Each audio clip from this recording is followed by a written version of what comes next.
It's always funny because he's like, yeah, deregulate. I mean, not deregulate. Sorry, he'll be like, the food is actually starving on our children. He's like right about that, but then he's like, and that's why I'm endorsing Donald Trump, who's going to deregulate the food industry even further.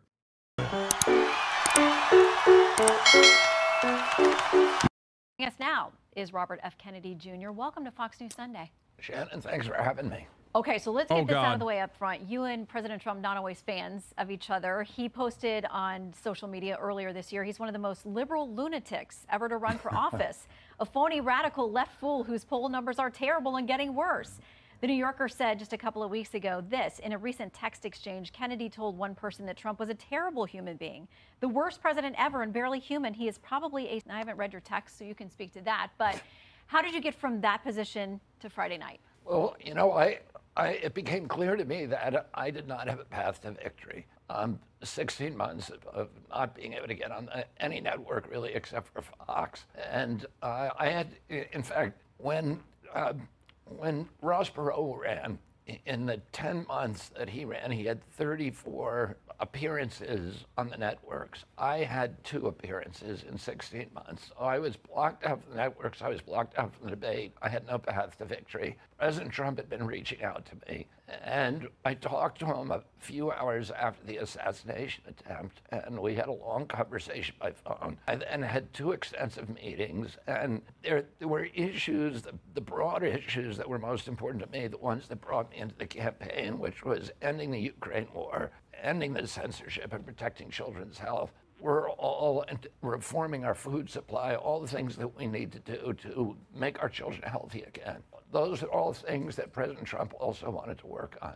And he invited me to form a unity government. We agreed that we'd be able to continue to criticize each other on issues on which we don't agree. But these issues are so important in their way of unifying our country. What he's talking about is like an effective blockout of all third-party candidates in mainstream media. One might say it's because they don't have enough juice and momentum. Others might say that the reason why they don't have enough juice and momentum is because they never actually reach a broader audience. It's like you never hear from Jill Stein, period, actually. That's it. That's the end of what I was going to say. Unless you're in this community. Or it's because MSM isn't obligated to show them. Yeah, but also like there's definitely, if you're a third-party guy, you're seen as a spoiler in general. The American media absolutely keeps up the duopoly. And the only way you can escape that duopoly is if you, oh my God, I forgot to run the ad break, by the way, after that. I'm running it now. But yeah, the only way you can escape that duopoly is if you try to like make a name for yourself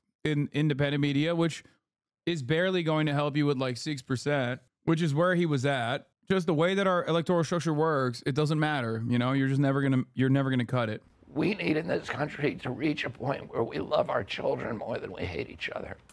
How come Jill Stein only pops up once every 4 years? You never see her anywhere else. Is it really the media blocking her? Is it because she's a phony? I don't want to get into the Jill Stein narrative, but you're not wrong, even though you are Lib Drive, one of the biggest liberals in this chat. This is one issue where you're correct on. Well, I guess there's a little bit of an exception with Jill Stein this time around because she actually did participate in the Palestine protests. But beyond that, yeah, she doesn't do no interest. Like the American Green Party in general has very little like momentum in local elections in areas where they could actually have like significant more momentum, like smaller races. It is legitimately ridiculous that you just rally every 4 years instead of campaigning all of the other times when you should be campaigning.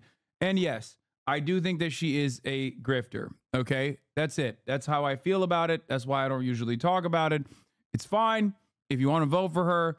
You know, she went to the Palestine protest. It was like one of the few instances where she actually was, like even before this election cycle. TSA and working families have done more for people than Green Party done in their entire history besides take money away. Yeah, like there are places, if you are very serious about like building a resilient movement as a third party, you should be out there looking for like local races. She's funny because I think she's a grifter, but also a true believer. Yeah. Explain though, people are actually drawn to her. What do you mean? It's because people are desperate, dude. People are desperate for someone to say the things that they want to hear. That's it. That's all it takes. Is it grifting or is it just listening to what people think or want? Yeah. No, you're right. It's actually what people want. What people want is like a third party that only comes around every 4 years. Like that's what people want. They're like, hey, can you please like not be an advocate in any other circumstance with the exception of Palestine? I'm going to keep reiterating that because she has actually been active at Palestinian protests even before the election cycle. But it's like, I'm sorry, she doesn't have no Jews. Like, there are areas where she could at least like build some kind of constituency, build some kind of momentum. It's a party, you know? Go run for local office. Go run in smaller elections. Build a base of support. Show that you are capable of winning.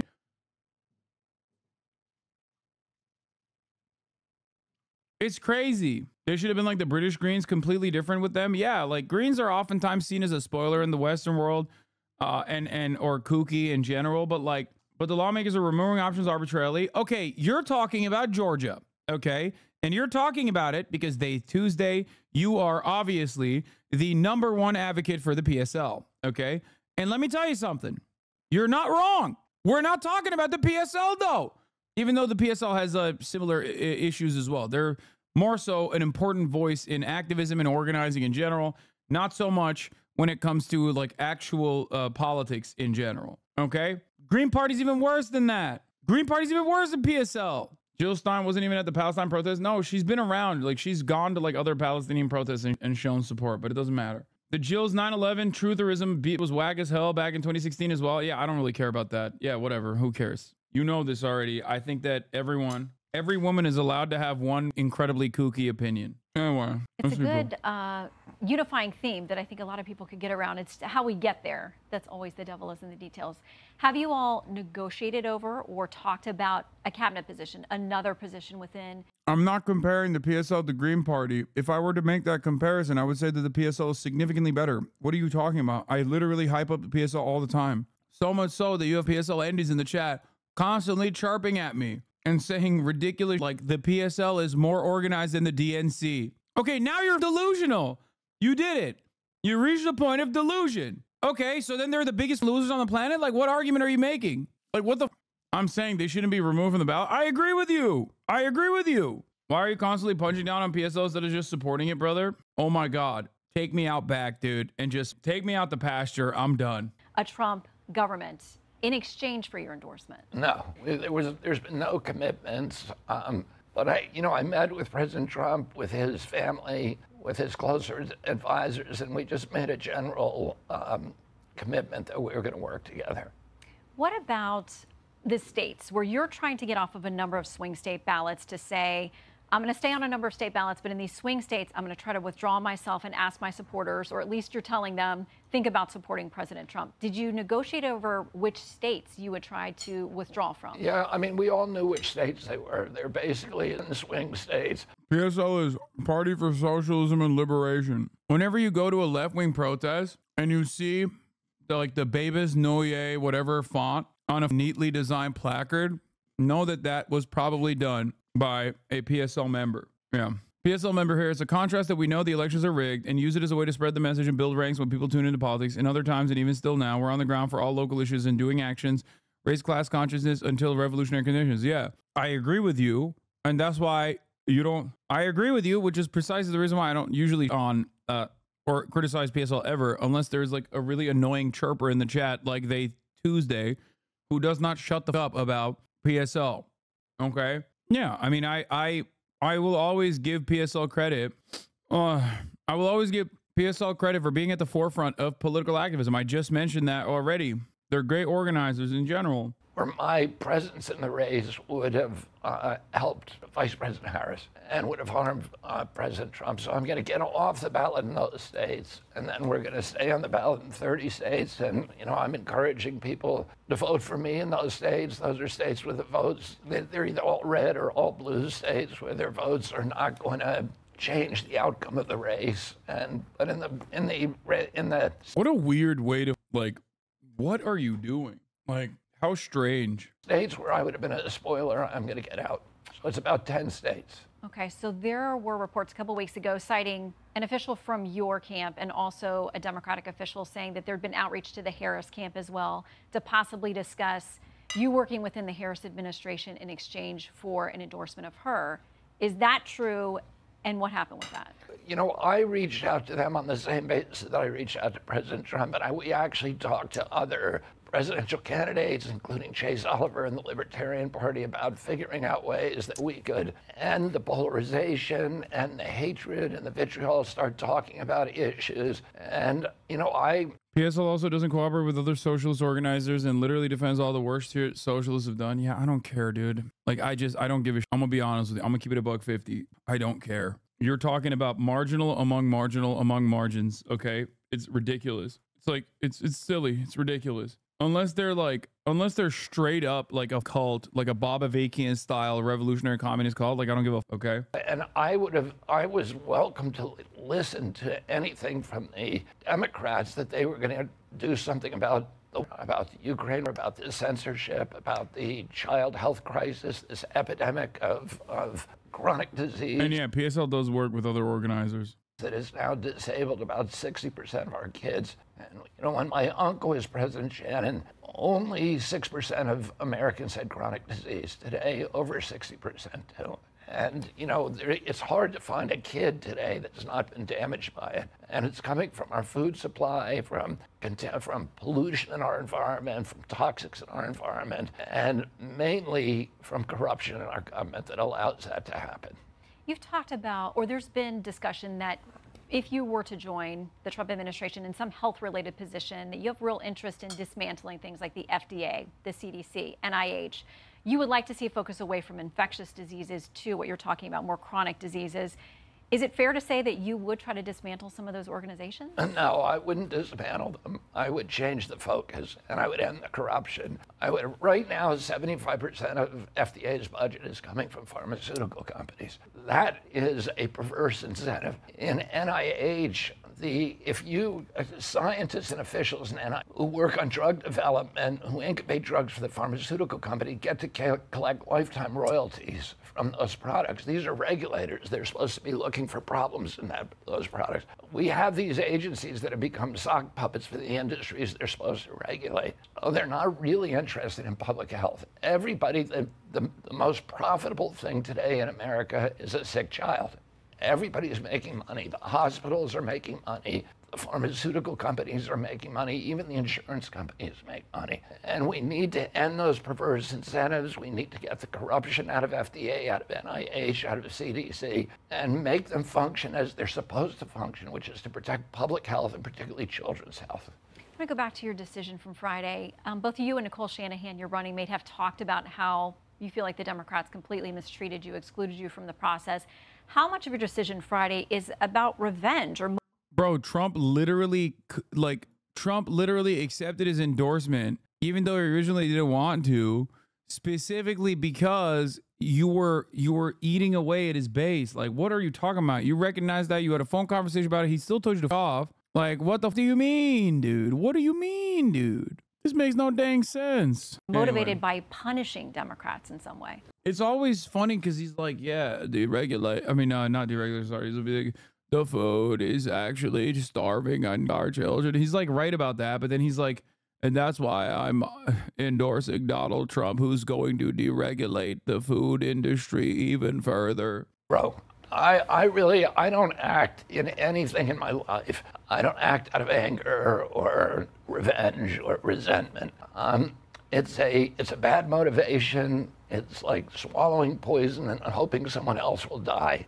And so I don't do it. I am very pragmatic and practical, and I am focused on one thing, which is how do we restore health for our children? And that touches many, many other issues. How do we restore soils in this country? How do we protect small family farmers? The incentives are all going to commodity agriculture, and that's what is feeding this chronic disease epidemic, the processed foods that are created by commodity agriculture. So we need to do all of these things at once: protect small farmers, restore our soils, rid of agriculture, and to get the corruption out of the federal government and make these agencies do what they were created to do, which is... Did you already talk about YT? YT's so empathetic to this rap, like he genuinely wanted to compete with the DNC.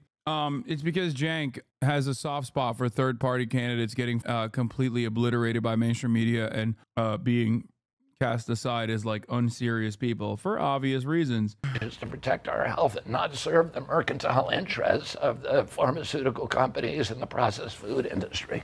To be fair, he's right about the chemicals on our soil is going to actually go based on what's put in them, but he's still crazy. Yes, that's my anger with people like conspiratorial-minded individuals like RFK Jr. in general, okay? It's that they come so goddamn close to the truth, and they're so close. Like, they point to the truth. They point to the problem. They're absolutely on the money when they talk about, like, our food is poisoning us, children are sick. Like, obviously, when he says that, he means, like, they're autistic, and that's not a consequence of, like, better ways of, like, figuring that sort of thing out, like scientific achievements in medicine, but instead it's vaccines, so he's wrong on that front. But like I said, they're good at identifying the problem, but then their diagnosis, or rather their solution to it, is insane. And it makes me so mad. Like, how are we going to be like, yeah, we're poisoning our children? That's why I'm going with the great deregulator. You're an idiot. You're a charlatan. You're a clown. You have no genuinely held principles. You just are selfishly trying to maintain your relevance. And also, you are anti-medicine, dog. What do you mean? What are we talking about, dude? RFK Jr., if given more prominent position in media, would literally lead to more brain poison, would be almost as consequential and damaging as Donald Trump, okay? He is such a crank. He is such an insane crank. I'm sorry. I can't stand that are anti-medicine. It is one of the most significant reasons as to how so many masses, many of them on the right, are kept alive when they would have died otherwise. Okay? So I can't stand to look at some of the greatest achievements in science, okay, and turn around and go, yeah, I hate that. It's like anti-human. Pisses me off. Good faith question. How do you see regulation as a better way to fix things? When over the last 30 years, we've had massive amounts of regulation that has helped big corporations push out small businesses. Dude, there is no way that you're a 20-month subscriber who literally is advocating, who's literally arguing on the basis of regulatory capture. Like, there is no way, right? You think the American government actually has adequate regulations? What are you talking about? Like, what the are you talking about? It is ridiculous, dude. You're like, okay, quick question for you. Why are food standards better in China and also in Europe than the United States of America? Why? Why don't you hold a Twitch debate instead of faking this? Because it's unimaginably unproductive. Like, minor disagreements with a 20-month subscriber should not take up an hour of the content, especially when I have a ton of things that I want to discuss. What? I'm just pissed. Why are we giving YouTube ads? Why do politicians need money? Okay, dude. See, this is literally why I don't do debates on camera. Like, every person who thinks they have a thing worth a damn that people must hear oftentimes end up being a crank that just needs medicine, okay? This decision is not without personal cost for you. Your own family went to the White House on St. Patrick's Day, took a huge picture with President Biden, made clear who they were supporting. Friday night, your siblings issued this statement. We believe in Harrison Waltz. Our brother Bobby's decision to endorse Trump today is a betrayal of the values that our father and our family hold most dear. You posted on X Friday night saying you're grateful to your amazing wife because the decision that you've made is one that she's uncomfortable with. So talk to us about the personal backlash you have to deal with and moving forward. I mean, you know, my family is at the center of the Democratic Party. I have 5 members of my family that are working for the Biden administration. President Biden has a bust of my father behind him at the Oval Office. He's been a family friend for many, many years. And my family is, I understand that they're troubled by my decisions, but, you know, I love my family. I feel like we were raised in a milieu where we were encouraged to debate each other and debate ferociously and passionately about things, but to still love each other. So, you know, they can, they're free to take their positions on these issues. There are many, many members of my family who are working in my campaign, who are supporting me. I have a very big family. There's a few of them that are troubled. But, you know, I think we all need to be able to disagree with each other and still love each other. Wall Street Journal has this. They say it's a double-edged sword, essentially, that that it may help President Trump to pick up some of your followers if they're willing to go over there. But they warn about what you would do in his administration. They say this: RFK Jr., if he's anywhere near the healthcare or environmental agencies in a Trump administration, look out. Mr. Trump's best response is to thank RFK Jr. for his support, make no promises about the future, and by all means avoid joint campaign appearances. You've already had one. Will you have others? Will you campaign for President Trump? I'm going to be campaigning actively. I think President Trump is going to make a series of... They're so stupid. Like Benny Johnson posting up with RFK Jr. and being like, this is the new ticket. They're so, like, I don't know how they went from J.D. Vance, who is a patently unlikable, charisma suck, blood boy for Peter Thiel, to somehow the actual crypt keeper, like a dude who looks like a Fallout ghoul, who sounds even worse than the way he looks. It doesn't make any sense. Like, who is running the show over there, man? Like, it's actually truly insane. Like, RFK, if he didn't sound the way he does, could be a deceptively charismatic figure because of how Americans are, okay? We're not going to say he looks like a ghoul. I mean, he does. Why are you calling me? We're all stupid, bro. Get with the goddamn program. We're all Americans. I'm sorry, okay? You might fancy yourself to be a lot more intelligent than you actually are, but that's also a trait. That's a guy trait. Anyway, we're like, as an entire collective, we're trying our best. Okay? There's no better evidence of that than like listening to RFK and going, yeah, you know what? He's saying a lot of truthful things here. It's the exact same energy as people who are like, why don't you like Andrew Tate? He tells people to work out. It's like he tells people a lot of other dude. That's the problem. Okay? There's a million people that you can arrive at that don't have RFK's up-ass worldview that will also be like, yeah, we got to make sure the food is better. It's always these who are like, yeah, the food is poisoning you. That's why you need to only eat like bugs. That's why you only need to eat like the ass cheeks of a pig. That's why you only have to eat of announcements about other Democrats who are joining his campaign, and you know, I want to make America healthy again, and so does President Trump. So those are objectives. My pillar of health. You know, the Wall Street Journal may be worried about shareholder value for pharmaceutical companies, and I think, you know, I talked specifically to President Trump about that issue, and he said that he wanted to leave as his legacy healthy children, and that, you know, that he was unconcerned about the other. Dog, can you mute your mic when you eat? No, but I will mute you for the day. So what's really funny about this also, oh my God, we have autism, Dad. I don't care. I'm ableist. Okay.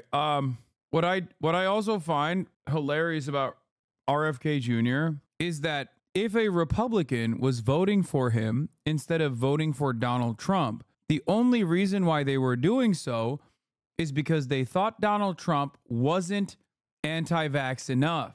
Okay? Understand that they were voting for RFK only because Donald Trump wasn't anti-vax enough. And RFK was the real anti-vax pick. So what's really funny about him is endorsing the guy who did Operation Warp Speed, who literally is responsible for the mass inoculation campaign, who has at times defended that. This is the most contradictory person on the planet, dude.